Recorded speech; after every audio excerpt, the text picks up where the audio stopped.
Então tá, pessoal, eu agradeço novamente a oportunidade que o Elber e o grupo de vocês, a Universidade Federal de Alagoas, para que eu pudesse ter a chance de transmitir um pouco do meu conhecimento que foi sendo adquirido durante vários anos, como trabalhando principalmente na parte de coordenação científica, né? Então, a minha apresentação, eu vou fechar minha câmera aqui e já...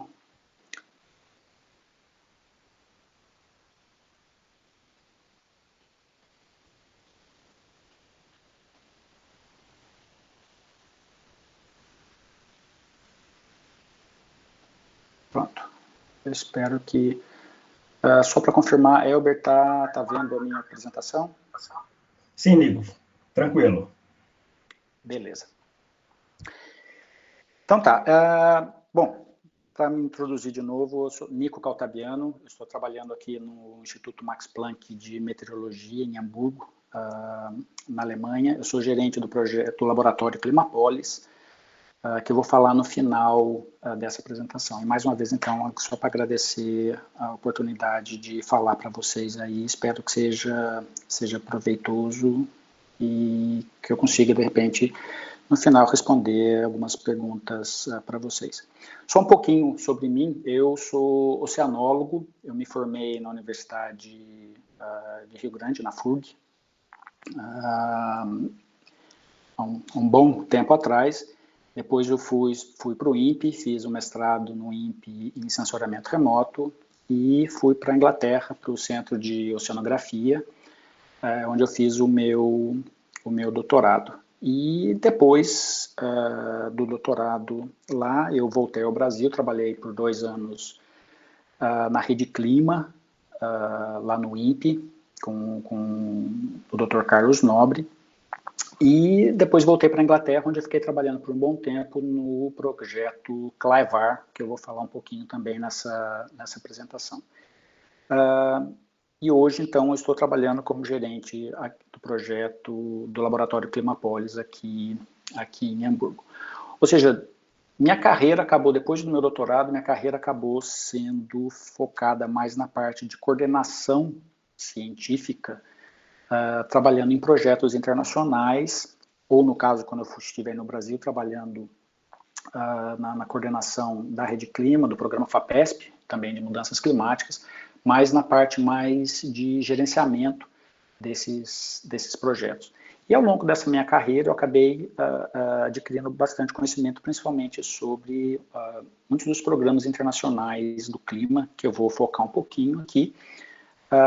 E depois, então minha apresentação vai focar mais ou menos, vou falar um pouco desses programas internacionais, sobre como hoje a pesquisa do clima está sendo feita, e depois vou finalizar com o que nós estamos fazendo aqui dentro do Laboratório Climapolis, o que é o Laboratório Climapolis e as atividades que estão sendo desenvolvidas.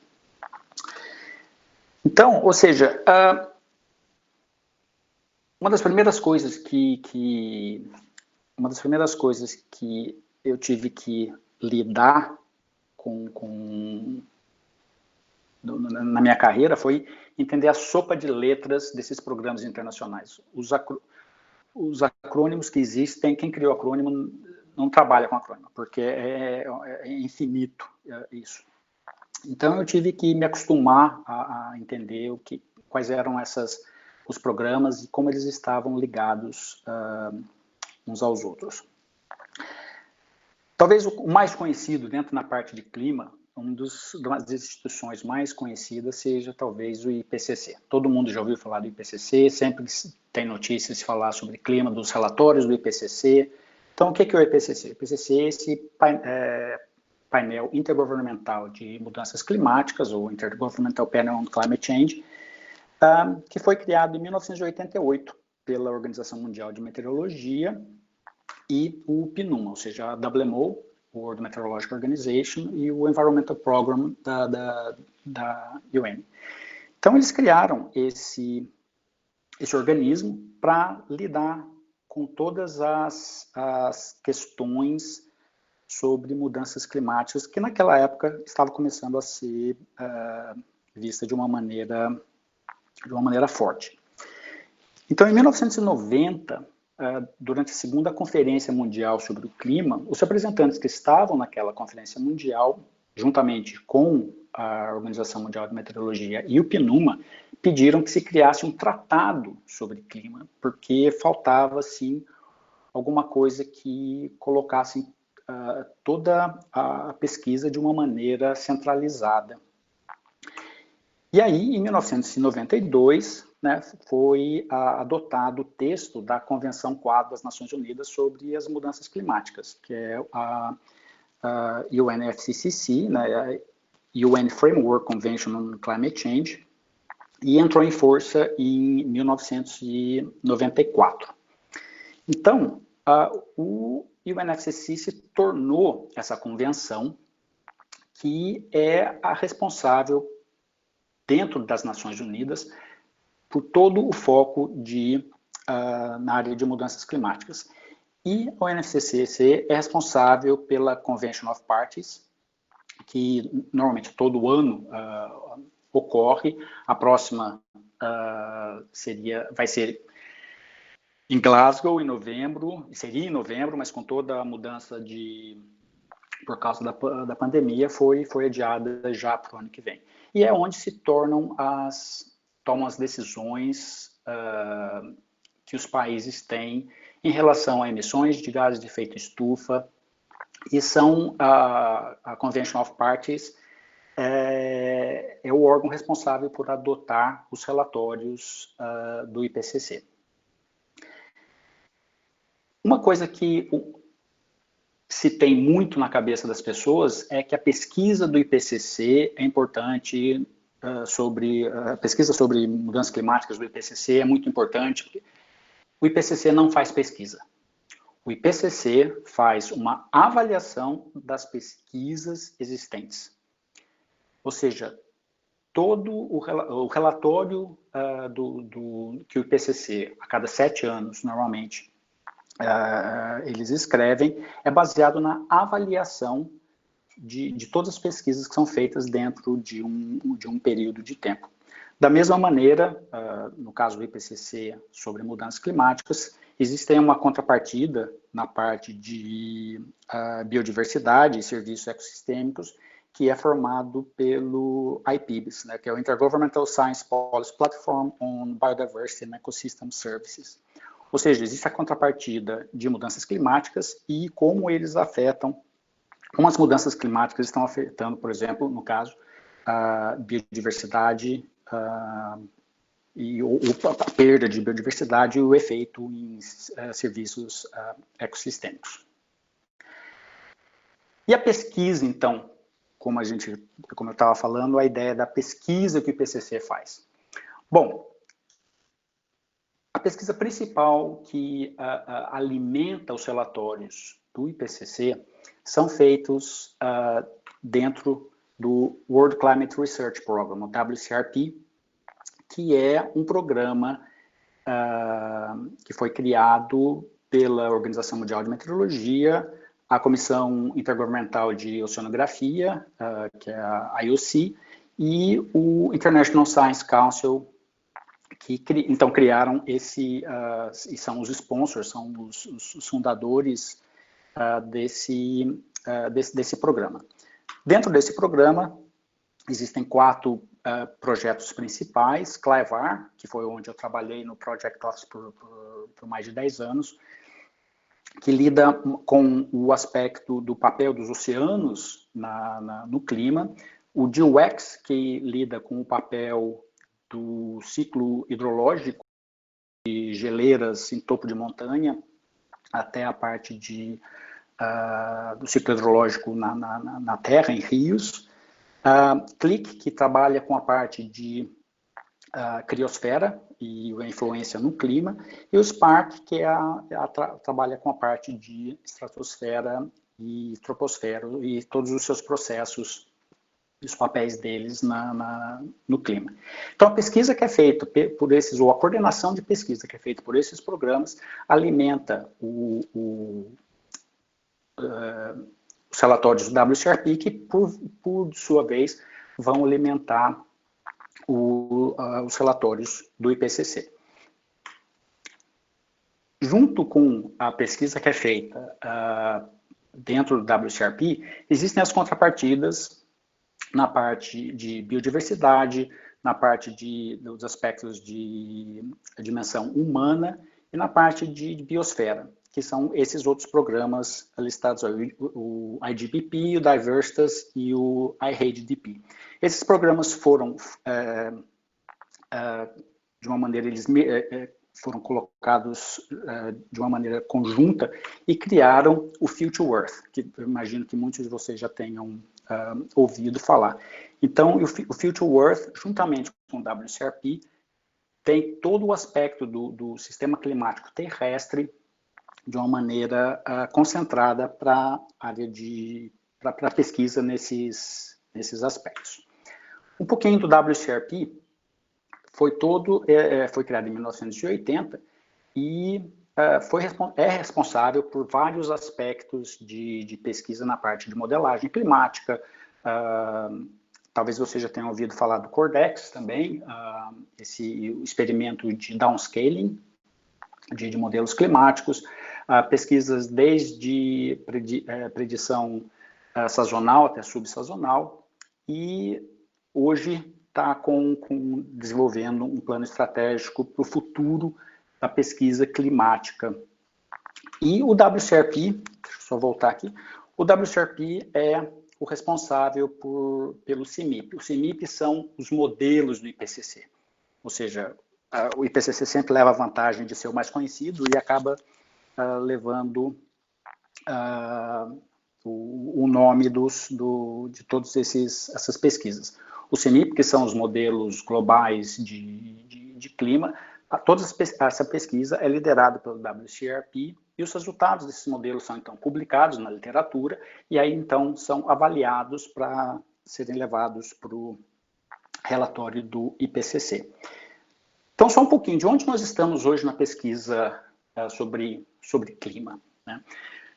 É importante de ver que nós já temos um aquecimento global de mais de 1 grau em relação à base que era pré-industrial, ou seja, de 1850 a 1900. Ou seja, esse aquecimento já é irreversível na escala de tempo das nossas gerações. Isso nós não vamos conseguir, não conseguimos no momento voltar atrás. Mesmo que parássemos hoje de produzir qualquer gases de efeito estufa que iriam aumentar a temperatura, porque existe uma inércia no sistema. Então, mas uma coisa importante de ver é que o aquecimento observado nessa última década também não é uniforme, ou seja, tem áreas no globo que já estão com temperaturas até mais altas do que essa média global de 1 grau. Talvez tenha sido notícia bastante aí no Brasil já os incêndios que estão sendo observados, por exemplo, na região do Ártico, que é uma coisa totalmente sem precedência e que pode ter um impacto muito grande num futuro aquecimento por causa da emissão, principalmente de metano, na região das tundras, na região do Ártico. Para centralizar no Nordeste brasileiro, é importante de ver que, de uma média de 2006 a 2015, em relação ao período pré-industrial, já houve um aquecimento maior do que talvez a média anual, principalmente na região mais central do Nordeste, entre 1,5 grau e 2 graus. Então, ou seja, é importante de pensar nisso que em várias regiões os impactos são diferentes, baseado no clima que nós temos na Terra. Mas aí as pessoas vão falar, mas 1 grau não é nada. Então vamos fazer uma analogia aqui, né? Que as emissões antropogênicas, por exemplo, de dióxido de carbono, estão nos levando a ter uma torre cada vez mais alta. E nós temos que pensar que no alto dessa torre também tem vento, né? E de tempo em tempo as pessoas caem dessa torre. Então, quando é só 1 metro, por exemplo, dependendo do jeito que você cai, você pode só ter uma torção no seu joelho. Se machucou, mas não é nada exagerado. Se você, de repente, a torre passa a ter 1,5 metro, dependendo do jeito que você quebrar, do jeito que você cair, você pode quebrar a perna. Se até a torre tiver 2 metros, você pode ter vários traumas, quebrar a perna, o braço, e por aí vai.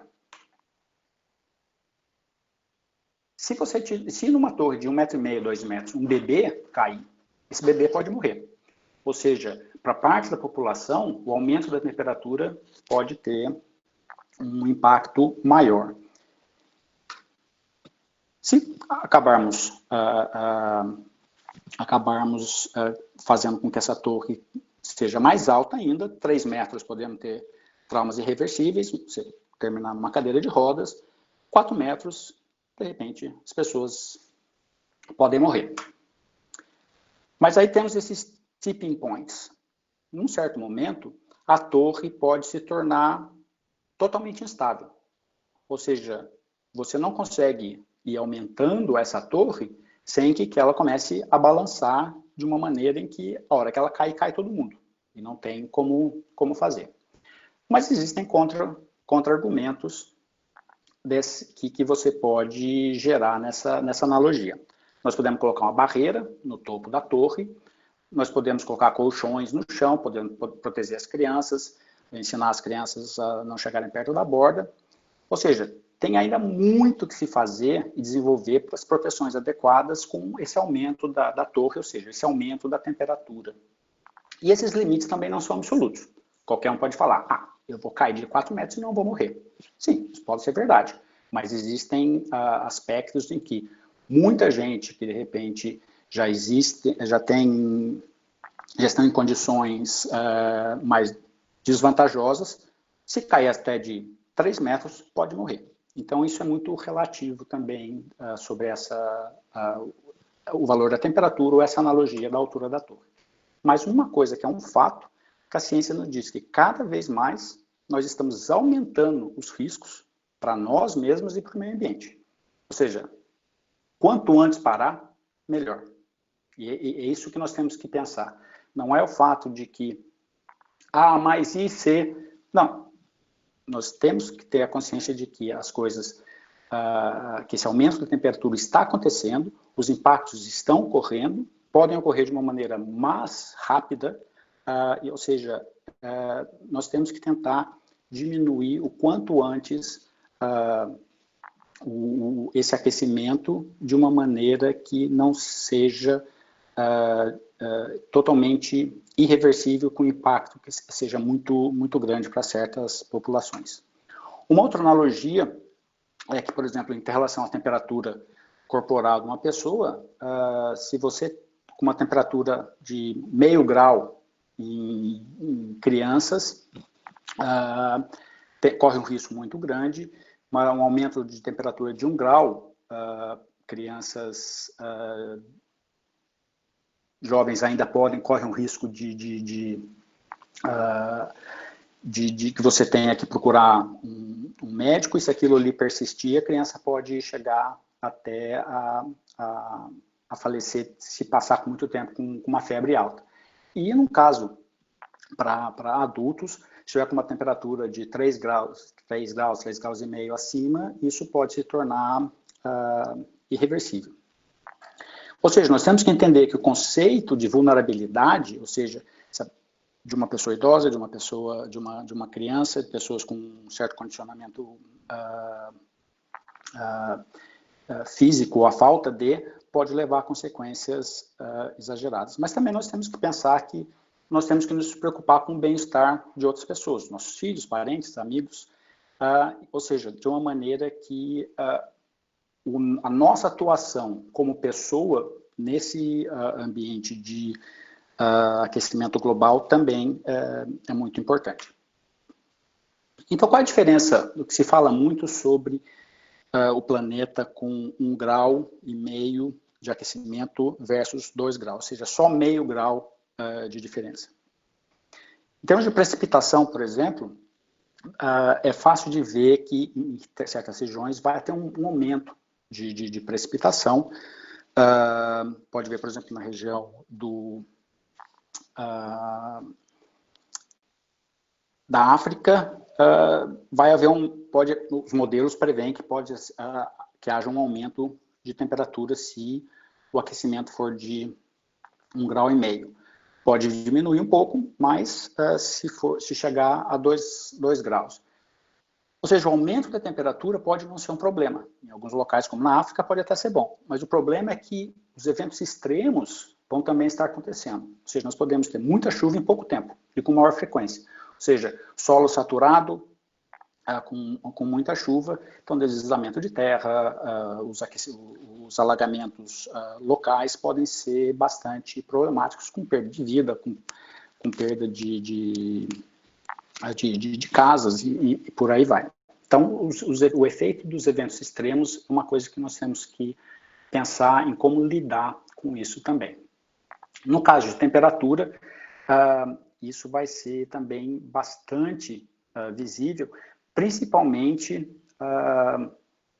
no hemisfério norte, onde você pode ter um aumento de temperatura bastante grande, principalmente com um efeito de quando é para estar frio. Ou seja, os invernos podem se tornar muito mais quentes, mas com ainda o fato de poder ter um evento extremo de altíssima temperaturas baixas. Ou seja, o que eu quero colocar com todo esse ponto é que existem nós temos que levar em consideração esses eventos extremos de uma maneira bastante forte.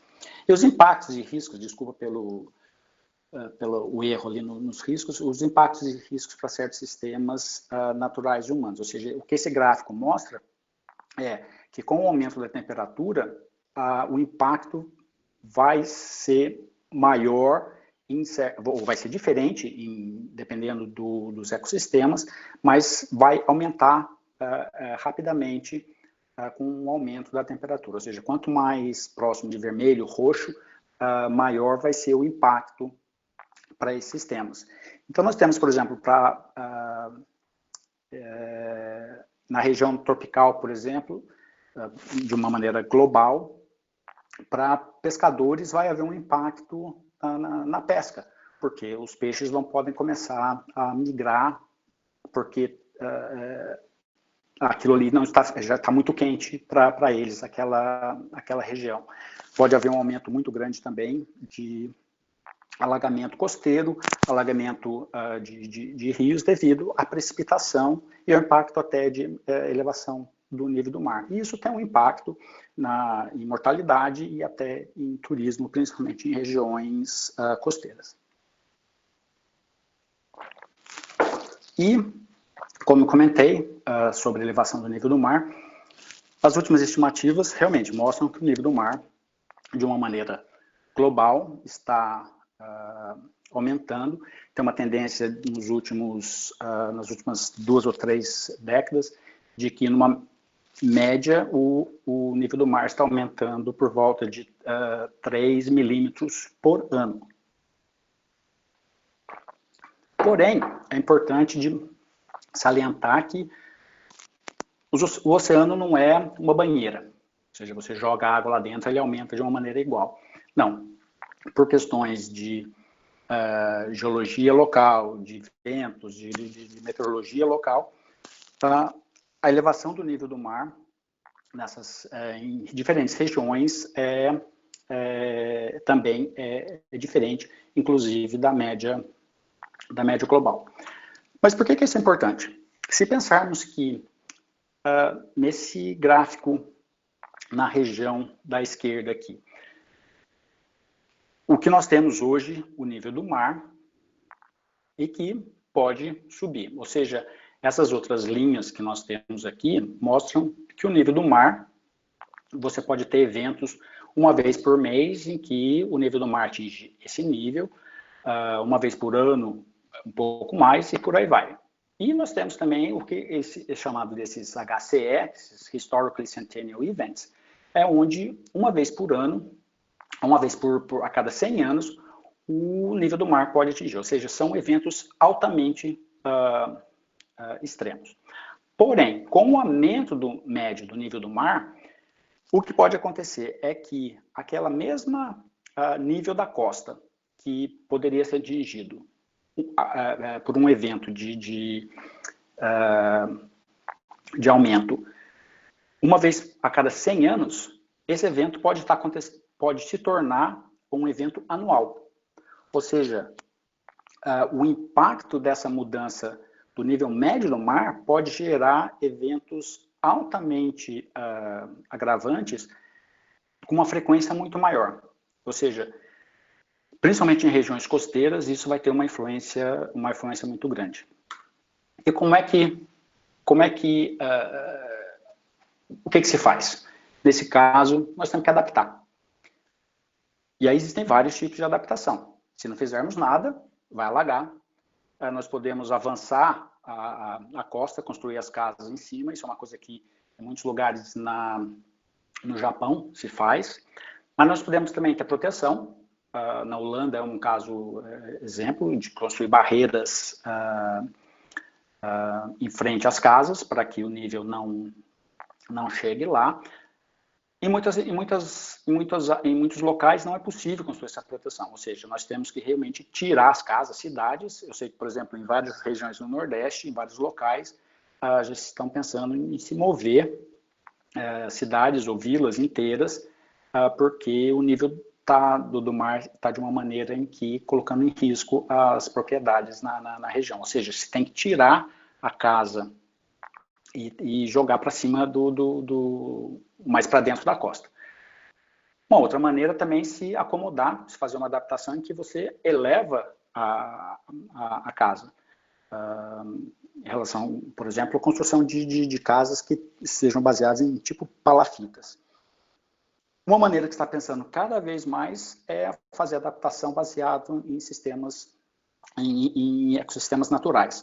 Ou seja, por isso que é muito importante de vermos a importância de mangues, por exemplo. Ou seja, são proteções naturais, ou seja, a manutenção desses ecossistemas naturais é importante com um método relativamente barato para se adaptar, porque todos os outros métodos de adaptação podem custar muito dinheiro.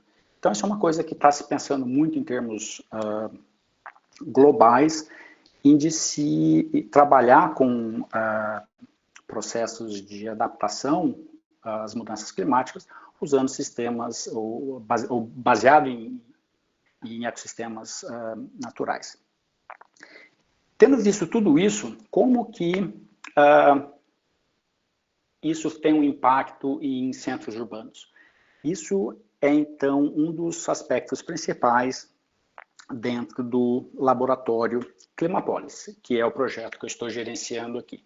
Então, o laboratório, que tem esse título pomposo de Laboratório Conjunto em Clima Urbano, Água e Poluição do Ar, Modelagem, Planejamento, Monitoramento e Aprendizagem Social. O laboratório Climapolis foi criado... só contar uma historinha antes, o projeto Climapolis foi financiado aqui pelo Ministério Alemão de Educação e Pesquisa, com parceiros na Alemanha e no Brasil, para estudar principalmente a parte de poluição atmosférica e mudanças climáticas em áreas metropolitanas no Brasil. Com a evolução das discussões com os parceiros brasileiros e parceiros alemães, se viu a necessidade de se criar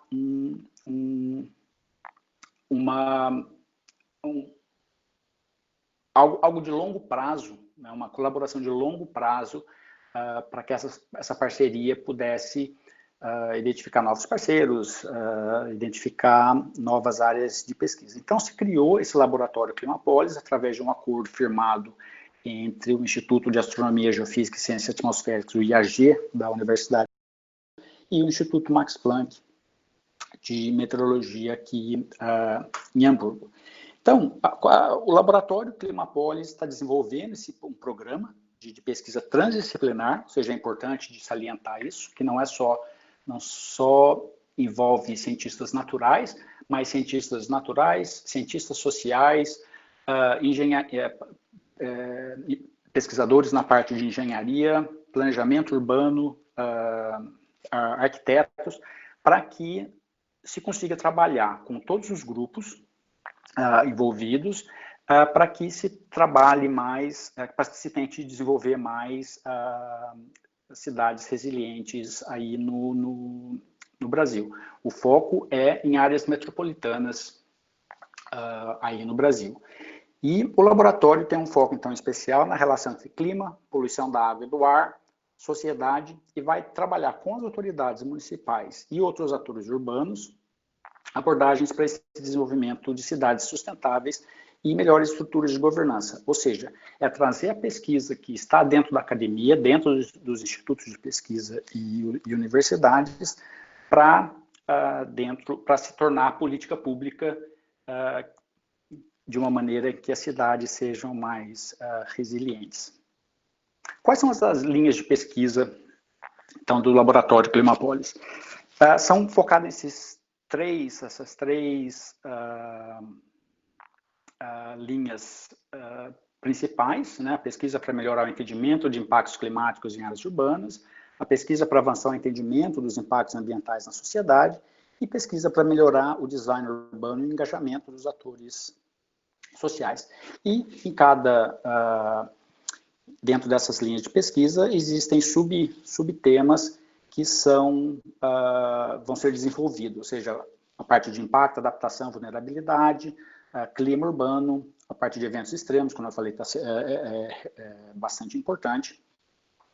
Quando se traz o entendimento dos impactos ambientais para a sociedade, então também o controle de poluição, saúde urbana, a pegada urbana regional, e quando se pensa na parte de melhorar o design urbano e o engajamento de atores sociais, vai se trabalhar com planejamento urbano, aprendizagem social e as estruturas de governança, ou seja, as leis, onde é que está a responsabilidade quais são os atores responsáveis por determinar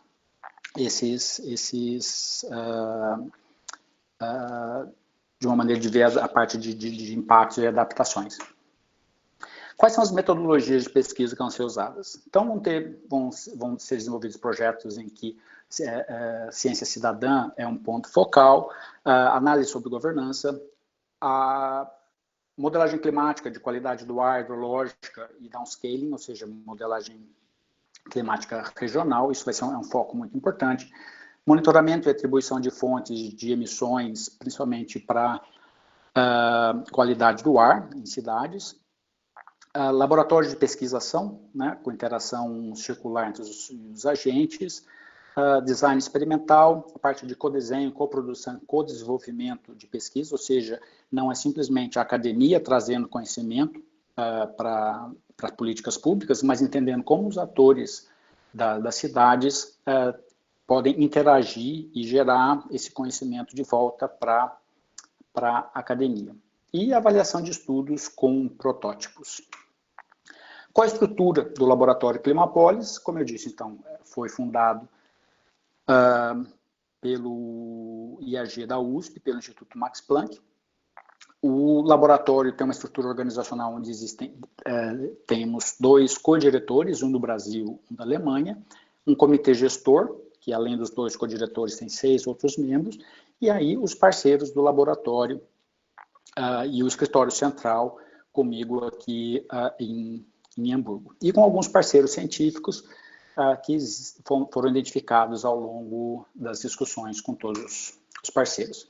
Então, aqui na Alemanha, nós temos esses parceiros, principalmente focado aqui em Hamburgo, com o Instituto Max Planck, de Meteorologia, o Climate Service Center aqui na Alemanha, a Universidade de Hamburgo, a Universidade de Ciências Aplicadas, aqui em Hamburgo, a Universidade Técnica de Hamburgo e a Universidade Hafen City.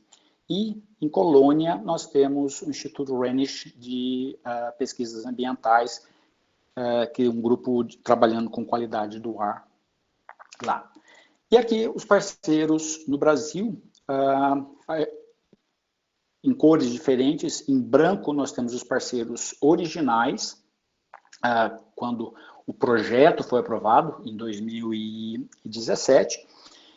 Mas com as discussões, nós fomos identificando outros parceiros que iriam facilitar as discussões naquelas linhas de pesquisas identificadas. Então, o importante é salientar que novos parceiros não só incluem parceiros dentro da academia. Vocês podem ver que temos aqui a Secretaria Municipal de Desenvolvimento Urbano de São Paulo e a Superintendência de Administração do Meio Ambiente do Estado da Paraíba, que são órgãos governamentais no município e no Estado que estão interagindo e são parceiros oficiais. E também a Universidade Federal de Alagoas, junto com um grupo liderado pelo Elber. E em vermelho aqui nós temos outros parceiros que estamos em discussão para que se tornem parceiros também do laboratório. O foco principal do laboratório Climapolis no início foi muito focado em São Paulo, principalmente porque existem já vários grupos de pesquisa bem estabelecidos em São Paulo, existe bastante dado coletado, principalmente na parte de poluição atmosférica, que era um foco inicial do projeto. Então, foi dado um foco principal em São Paulo. Com a diversificação das linhas de pesquisa, o laboratório está voltando muitas atividades também para a região do Nordeste brasileiro. Então, eu vou dar exemplo de algumas atividades que estão sendo desenvolvidas, mas que de uma maneira nenhuma expressam a totalidade das pesquisas. Então, eu vou falar um pouco do desenvolvimento e implementação de ferramentas de modelagem de qualidade do ar em São Paulo, falar sobre o laboratório do Itaim Paulista, e eu explico depois um pouco por que o Itaim Paulista, que é um distrito de São Paulo, e também um pouco sobre efeitos de urbanização, temperatura e precipitação em Maceió, que é um projeto que o Elber está desenvolvendo aí na universidade. Então, vou mostrar aqui sobre a poluição atmosférica em São Paulo. Essa figura mostra os domínios baseado principalmente em modelos, e a área de estudo, então, focando em várias grades vários domínios do modelo, o modelo EURAD, que foi desenvolvido aqui na Universidade de Colônia, na Alemanha, e esse projeto é um projeto de doutorado que está sendo orientado pela professora Judith Roselman na Universidade Federal do Rio Grande do Norte. Ou seja, o modelo usa 3 diferentes domínios para a região sudeste e para a área metropolitana de São Paulo, e aqui vocês podem ver em amarelo, onde são as estações da CETESB, da Companhia Ambiental do Estado de São Paulo, que monitora a qualidade do ar na região. E aqui nós temos dados de qualidade do ar. Claro que todo mundo sabe, São Paulo é uma cidade altamente poluída. Em vermelho, aqui essa barra em vermelho que vocês podem ver, é o valor de referência que a Organização Mundial da Saúde define como um valor máximo para que não haja efeitos na saúde. Vocês podem ver que durante quase o ano inteiro, no ano de 2016, que é o que essa pesquisa foi baseada, ou está sendo baseada, durante quase o ano inteiro, os níveis estão acima do que é recomendado pela Organização Mundial da Saúde. Principalmente na época de inverno em que os aspectos meteorológicos da região fazem um aumento, tem um aumento muito grande da concentração de emissões na região. Em outros períodos é mais baixo. E as causas são bastante variáveis, o porquê de que as concentrações mudam tanto assim. Aqui, então, mostrando as concentrações de material particulado que estão, nesse caso, é para o domínio de 25 quilômetros a 1.500, a 1,5 quilômetros de altitude. Ou seja, mostrando a influência dos jatos de baixos níveis no transporte de poluentes. Ou seja, você pode ver que tudo que pode ser gerado no Rio de Janeiro pode passar pelo Vale do Paraíba e ir em direção a São Paulo e vice-versa. Ou seja, o que é gerado num determinado local pode acabar tendo influência muito grande em outras regiões. E esse é um grande problema da poluição atmosférica, porque não adianta, em muitos casos, cidades terem planos de qualidade do ar, sendo que a poluição vem de outras áreas. Aqui, mostrando para o domínio de 5 quilômetros, ou seja, com uma grade menor, para 10 a 13 de julho de 2016, na superfície e altitude de 1,5 quilômetros. Também para material particulado de 10 micrômetros. Ou seja, isso mostra que os jatos têm uma influência muito grande na dispersão desses poluentes, fazendo com que a meteorologia tenha um impacto muito grande na dispersão desses poluentes. E nesse caso, material particulado, em fato de poluentes gasosos, também existe uma importância muito grande da meteorologia local. Então, a próxima atividade que foi desenvolvida dentro do laboratório Climapolis foi o laboratório Itaim Paulista. Por que o Itaim Paulista? O Itaim Paulista, quando nós começamos a discutir dentro do Climapolis pesquisas na área de São Paulo, uma coisa que foi identificada é que realmente São Paulo é muito grande para se tomar, em alguns aspectos, para se tomar a cidade inteira como uma área de pesquisa. Então, a Universidade de São Judas, que se tornou uma parceira do laboratório, já tem um grupo de pesquisa lá que trabalha bastante na região do Itaim Paulista, que é um distrito na zona leste de São Paulo. O distrito, um bairro na zona leste. O bairro do Itaim Paulista, se fosse considerado uma cidade, em termos populacionais, seria a 56ª cidade no Brasil em população. Ou seja, um bairro de São Paulo é maior, tem mais gente morando lá do que o resto, só não tem mais do que 50 cidades no Brasil. Ou seja, como um laboratório para se tratar de pesquisas na parte de ciências sociais, na parte de modelagem hidrológica, que foi o caso, foi uma atividade desenvolvida dentro do laboratório Climapolis.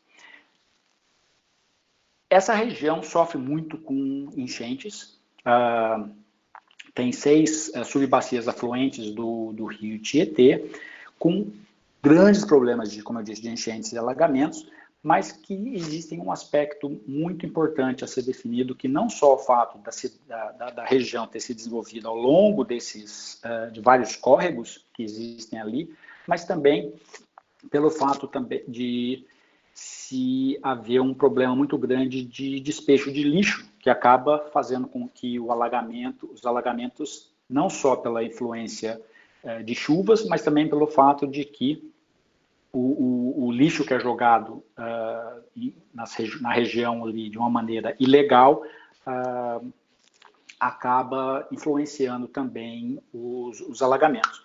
Ou seja, a subprefeitura da região ali tem trabalhado bastante conosco, eles fazem uma campanha muito grande na parte de reciclagem de lixo, trabalho muito com a população local para que se faça, para que se eduque a população de uma maneira que é importante que eles passem a trabalhar o lixo de uma maneira que não vai influenciar outras pessoas na região. E como vocês podem ver, a densidade populacional é muito grande, é uma região muito pobre, em que muitas das propriedades das casas que estão ali estão em condições precárias ao longo desses córregos.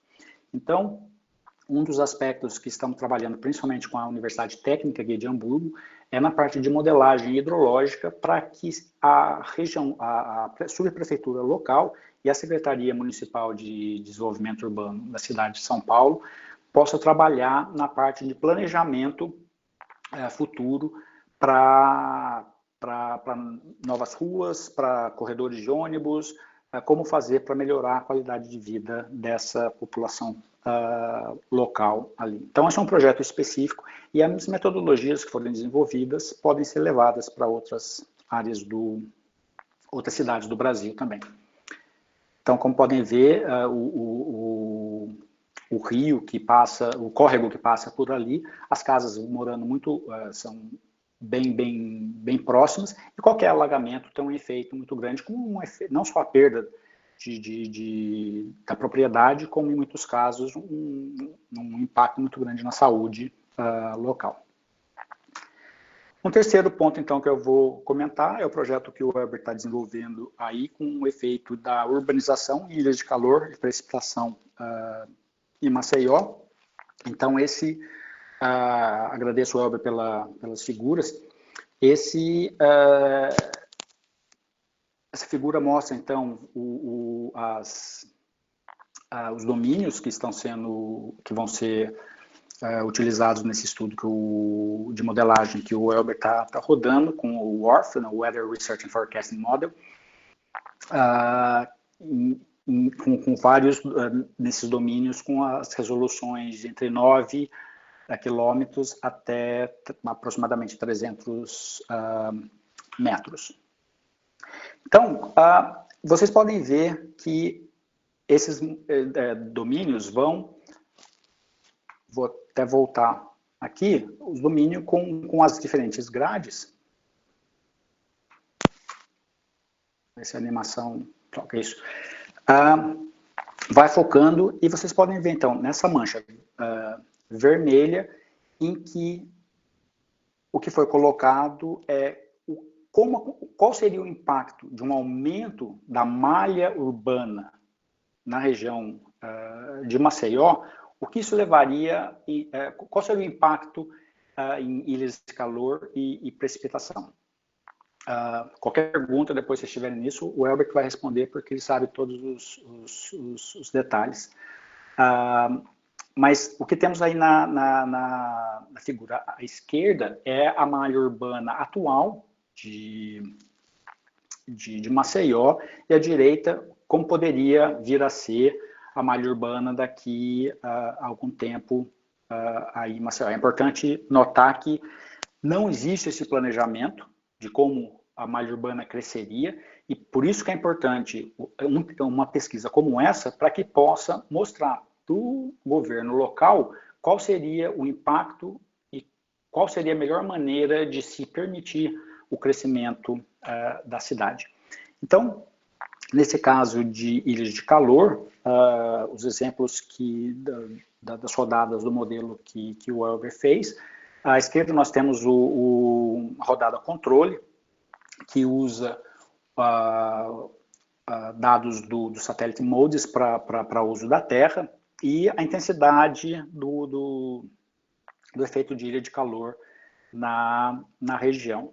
Uma outra rodada na figura do meio usa a malha urbana atual, ou seja, que seria essa figura da esquerda aqui, mas com uma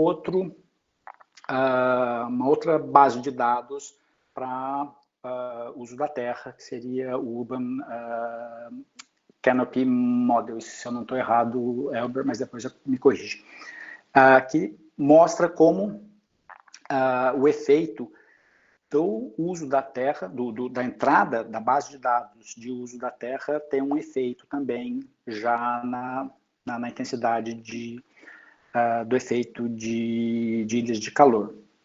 E se aumentarmos a malha urbana, num período futuro, também usando o modelo de uso da terra, o CM, como isso iria aumentar, como iria impactar as ilhas de calor nessa região. Pode ver que, então, existe um aumento de áreas que vão ter uma intensidade de índice de calor muito maior, com uma malha urbana maior. Então, são esses exemplos de pesquisa que estão sendo feitas e podem ser levadas depois para políticas públicas na discussão com os governos locais nas áreas metropolitanas aí no Brasil. Então, algumas atividades aí no Nordeste brasileiro, para colocar em contexto para vocês aí, de grupos que estão desenvolvendo pesquisas, né? Então, temos modelagem climática regional, de eventos extremos e vulnerabilidade, com o Cristiano Prestrello, lá na Federal do Rio Grande do Norte. Temos aspectos de mudanças climáticas, o impacto de mudanças climáticas, elevação do nível do mar em regiões costeiras, com o professor Venerano Amaro, também lá da Federal do Rio Grande do Norte. Como eu disse, a Superintendência de Desenvolvimento SUDEMA, a Superintendência de Meio Ambiente, né, do Estado da Paraíba. Eles são bastante interessados na parte de monitoramento de poluição atmosférica no Estado, principalmente em João Pessoa. Temos também a parte de políticas públicas e planejamento urbano. Vocês podem ver que muitas das pesquisas estão sendo feitas, que estão sendo desenvolvidas agora dentro do laboratório, são na Federal do Rio Grande do Norte, pelo fato da universidade lá ser uma das parceiras originais dentro do projeto. Então, temos também a parte de monitoramento, modelagem de qualidade do ar e modelagem hidrológica. Só um exemplo da parte de qualidade do ar, quais as pesquisas que podem ser feitas, né? Então, por exemplo, estudos com modelo para dispersão de poluentes aí no Nordeste. Então, quais são as áreas de influência afetadas pelas plumas urbanas? Quando se compara o Nordeste, áreas metropolitanas do Nordeste com São Paulo, por exemplo, com certeza nós sabemos que a qualidade do ar é muito melhor aí no Nordeste do que em São Paulo ou Rio. Mas isso não significa que não exista e que não possa haver uma influência em outras regiões, principalmente em cidades com regiões portuárias ou com refinarias, que é uma coisa que existe bastante aí também. Quais são os poluentes atmosféricos que existem nessa região? Quanto que as plumas se interagem e qual o efeito disso? Né? E daí, qual o efeito dessas plumas na vegetação, agricultura, saúde urbana e no próprio clima local. Então, essa foi, de uma maneira geral, o que eu queria falar, mostrar o que foi feito desde há muito tempo em programas na parte de estudos de clima e o que está sendo feito hoje pelo laboratório Climapolis. Então, agradeço mais uma vez a oportunidade, espero que tenha sido ilustrativo e fico à disposição para qualquer contato que vocês possam ter. Podem olhar mais detalhes no website do Laboratório Climapolis. Também nós temos uma conta no Twitter e também um grupo no Facebook que qualquer pessoa, vocês fiquem à vontade de se conectar conosco por aí. Agradeço de novo a oportunidade e termino por aqui. Obrigado.